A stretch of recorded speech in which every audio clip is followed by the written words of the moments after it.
রাজ্যে নারী নির্যাতনের অভিযোগ নিয়ে বিধানসভায় আলোচনা চেয়েছিল রাজ্যের বিরোধী দল বিজেপি।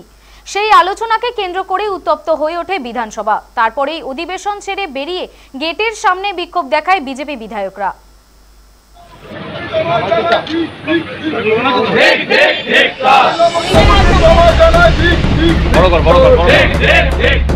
সন্দেশখালী থেকে চোপড়ায় রাজ্যের শাসক দলের বিরুদ্ধে মধ্যযুগীয় বর্বরতার অভিযোগ বিজেপির। তারপরেই রাজ্যের আইন শৃঙ্খলা পরিস্থিতি নিয়ে বিধানসভায় সরব হয় বিজেপির পরিষদীয় দল। মহিলাদের উপর নির্যাতনের বুধবার বিধানসভায় আলোচনার দাবি তুলেছিল বিজেপি। তাদের দাবি ছিল মুখ্যমন্ত্রী যাতে বিবৃতি দেন, কিন্তু মুখ্যমন্ত্রী এদিন বিধানসভায় না থাকায় অন্য কাউকে দায়িত্ব দিয়ে হয় সেই অনুরোধ জানান বিজেপি। তখন রাজ্যের মন্ত্রী চন্দ্রিমা ভট্টাচার্যের জবাবে সন্তুষ্ট না হওয়ায় ওয়াকআউট করেন বিজেপি বিধায়কেরা। এরপর বিধানসভার অলিন্দে বিক্ষোভ দেখাতে থাকেন তারা। বিজেপি বিধায়কদের পক্ষে প্রস্তাব পাঠ করেন অগ্নিমিত্রা পল। এ প্রসঙ্গে বিরোধী দলনেতা শুভেন্দু অধিকারী বলেন, রাজ্যপালের ভাষণ নিয়ে আলোচনা হয়নি। আমাদের রাজ্যে ল এন্ড অর্ডার ডিজাস্টার। আজকে সকালে ওই চোপড়াতে সুরচালি গ্রাম পঞ্চায়েতে হামিদুরের বাহিনী দুজনকে খুন করেছে আজকে সকালে, যেখানে তালিবানি কায়দায় সালিসি সভায় মহিলার উপর অত্যাচার হয়েছে। আমরা মেন প্রিন্সিপাল অপোজিশন বিজেপি ছাড়া ভিতরে কোনো অপোজিশন নেই। আমাদের বলার জায়গা কোথায়?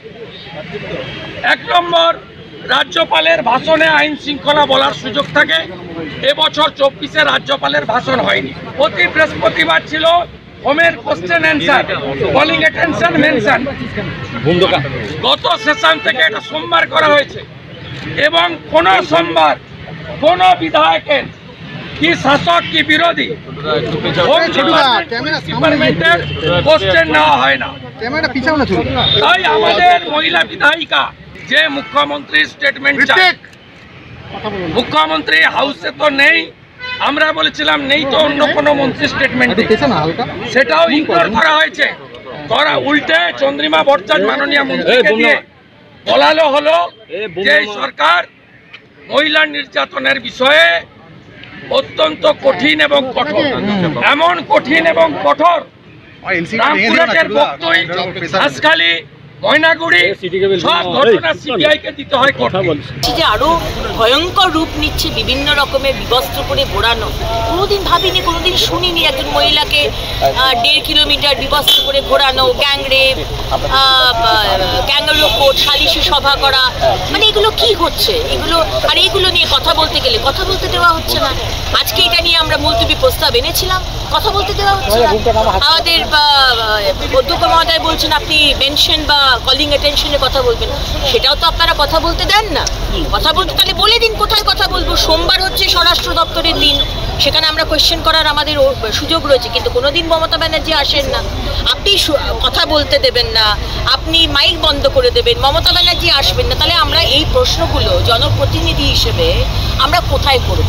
তাই আমরা চাই যে সদনের মধ্যে মমতা ব্যানার্জি তিনি একটি বিবৃতি দিন এই বিষয় নিয়ে, মহিলাদের সুরক্ষা নিয়ে। আর দ্বিতীয়ত, আমাদের অনারেবল হাইকোর্টের নেতৃত্বে একটি টিম গঠন করা হোক, যারা এই ইনভেস্টিগেশন করুক, যেটা কবে এই বিষয়টি থামবে। কারণ এইগুলো সহ্য করা যাচ্ছে না। আর এই মুহূর্তে আমার মনে হয় না মহিলাদের সুরক্ষা আর অত্যাচার এর থেকে বড় ইম্পর্টেন্ট কোনো ইস্যু পশ্চিমবঙ্গে হতে পারে। রাজ্যে সাম্প্রতিক বেশ কিছু ঘটনায় প্রশ্নে উঠেছে আইন শৃঙ্খলার পরিস্থিতি নিয়ে। জেসিবি জয়ন্তদের মতো এলাকায় এলাকায় মাতব্বরদের গজিয়ে ওঠা নিয়ে আলোচনা শুরু হয়েছে। প্রশ্ন উঠেছে সাম্প্রতিক একাধিক গুলি চলার ঘটনা নিয়েও।